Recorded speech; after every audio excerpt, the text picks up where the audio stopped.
Ayan guys, kumakalat ang balita ngayon na hiwalay na umano si Julia Barreto at Gerald Anderson.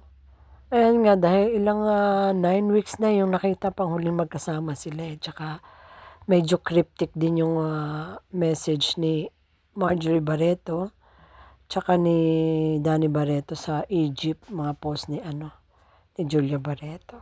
At tsaka hindi rin siya nakitang kasama dun sa kasal ni Claudia Barreto, 'di ba? Wala siya doon. Dati naman na kasama siya. At saka yan, no, nag-post siya sa kanyang Instagram na akala mo ba may pinagdadaanan.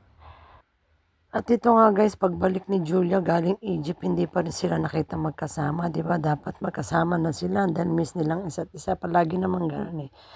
Tapos nakita tong camping trip tapos nag-post siya ng regroup. Ayan, para bang talagang nagsama-sama yung mga kawat-takwak. Dati ang kasama niya diyan si Julia, 'di ba? So yung guys, tapos hindi rin nakita siya sa birthday ni Marjorie Barreto sa Boracay, 'di ba? Nagtataka yung mga netizen, dapat laging present si Gerald Anderson sa events ng Barreto eh. Yun naman talaga. Kayo guys, anong sa palagay niyo? Comment down below na po.